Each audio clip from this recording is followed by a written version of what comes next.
Hello everyone, I hope सबैजना सन्चै हुनुहुन्छ होला र आजको यस भिडियोमा चाहिँ हामी आज कभर लेटरको बारेमा डिस्कस गर्दैछौँ। इफ तपाईँ इटलीको भिजा एप्लाई गर्दै हुनुहुन्छ भने कभर लेटर, यसलाई मोटिभेसन लेटर पनि भन्न सकिन्छ, जे भन्दा पनि हुन्छ।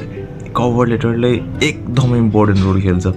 तपाईँले भिजा इन्टरभ्यू फेस गर्नुभन्दा अगाडि नै भिजा अफिसरले तपाईँलाई देख्नुभन्दा अगाडि उसले तपाईँको सबै डकुमेन्ट्स, सबसे मेन इम्पोर्टेन्ट भनेको तपाईँ कभर लेटर हेर्छ र उसले तपाईँ कभर लेटरबाट तपाईँ कस्तो मान्छे हो, तपाईँको एजुकेसन ब्याकग्राउन्डदेखि Indian to return back home, future planning सबै हेरिसकेको हुन्छ। उसले फर्स्टमा 50% तपाईँलाई भिजा दिने कि नदिने भनेर उसले फर्स्टमा मेन्टालिटी बनाइसकेको हुन्छ। सो कभर लेटर तपाईँले राम्रो गर्नुभयो भने तपाईँको 50% भिजा लाग्ने काम कभर लेटरले गर्छ। सो कभर लेटर एकदम इम्पोर्टेन्ट छ र आजको यस भिडियोमा चाहिँ हामी जति मसँग एक्सपिरियन्स छ, जति हामीले गाइड गरेको छौँ त्यो अनुसार चाहिँ हामी तपाईँले कभर लेटर कसरी लेख्ने, के कुरा चाहिँ केमा तपाईँले मिस्टेक गर्नु चाहिँ भएन, के चाहिँ इन्डिकेट चाहिँ गर्नु पऱ्यो तपाईँले कभर लेटरमा, यसको तपाईँहरूलाई इच एन्ड एभ्रिथिङको सबै बेसिक इन्फर्मेसन दिन्छौँ।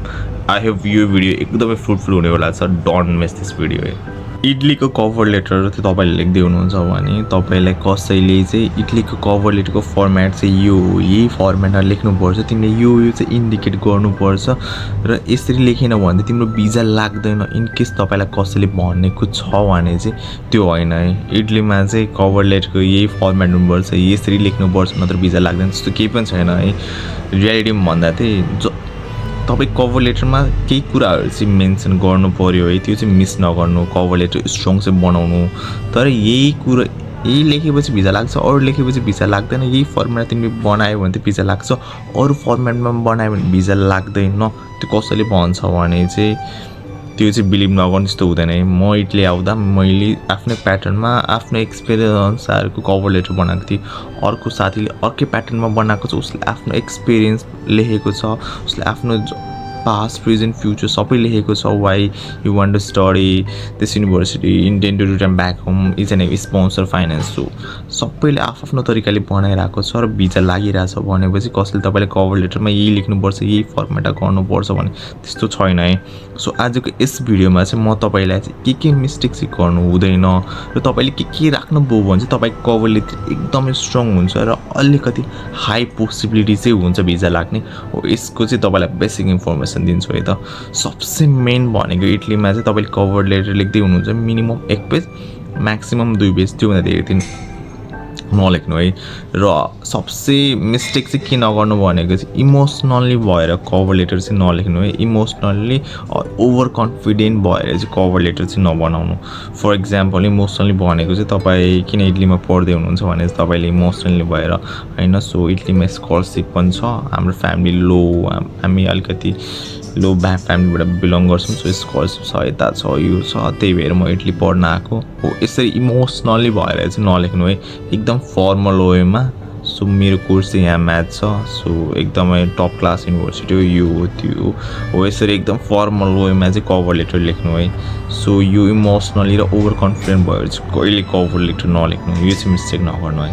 कभर लेटरको सबसे इम्पोर्टेन्ट मेजर च्यालेन्ज भनेको चाहिँ के हो र कभर लेटरमा उनीहरूले हेर्न चाहिँ के हेर्छ भनेपछि सबसे फर्स्टमा तपाईँको एजुकेसन ब्याकग्राउन्ड है, तपाईँ पासमा कुन एजुकेसन के हुन्छ, के पढ्दै हुन्छ, एजुकेसन ब्याकग्राउन्ड त्यो तपाईँले इन्डिकेट गर्नु पऱ्यो।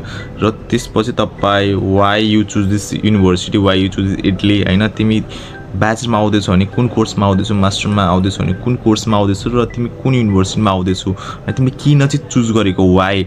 र त्यसपछि प्रेजेन्टपछि फ्युचरमा चाहिँ तिम्रो ग्रेजुएसन सक्यो, तिम्रो पढाइ सक्यो भने what is your future plan होइन।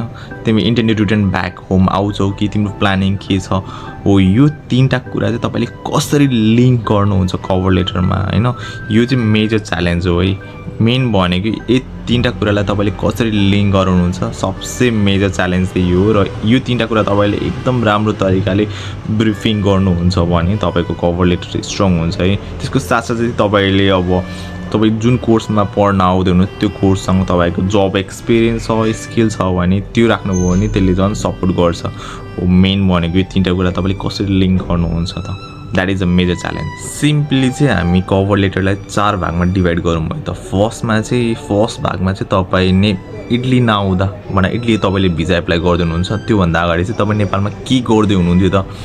फर इक्जाम्पल कि तपाईँ ब्याचलरको लागि एप्लाई गर्दै हुनुहुन्थ्यो भने तपाईँले पास नेपालमा के गर्दै हुनुहुन्छ, +2 कहाँबाट पढ्दै हुनुहुन्थ्यो, तपाईँ कुन कलेजमा पढ्दै हुनुहुन्थ्यो, तपाईँ कति % आयो, मास्टरमा एप्लाई गर्दै हुनुहुन्छ तपाईँ ब्याचलर कुन कलेजमा पढ्दै हुनुहुन्छ, तपाईँ कति % आयो, अनि तपाईँले केसँग तपाईँको जब एक्सपिरियन्स छ, तपाईँ जब एक्सपिरियन्स छ भने स्किलहरू तपाईँसँग के छ त्यसमा फोकस गरौँ है त। फर्स्ट फेजमा तपाईँले त्यस पासमा फोकस गर्नुहुन्छ। देन सेकेन्ड फेजमा चाहिँ तपाईँले प्रिजेन्टमा वाइ यु डु इटली होइन, कुन कोर्समा तिमी आउँदैछौ, कुन युनिभर्सिटीमा आउँदैछौ र किन आउँदैछौ, सो प्रिजेन्ट तिमी किन इटली चाहिँ आउँदैछौ, त्यो चाहिँ त्यस सेकेन्ड फेजमा चाहिँ हामी त्यसमा फोकस गरौँ।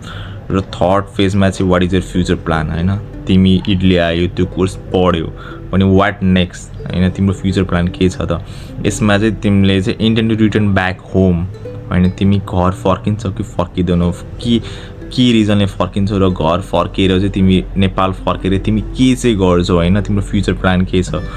थर्ड फेजमा त्यो हेरिन्छ। एट द इन लास्ट फेजमा चाहिँ हामी स्पोन्सरसिप, फाइनेन्स, एकोमोडेसन, प्लेन टिकटहरू यो सबै इन्डिकेट गर्छौँ। यो 4वटा फेजमा चाहिँ हामी कभर लेटर यसरी बनाउँछौँ है।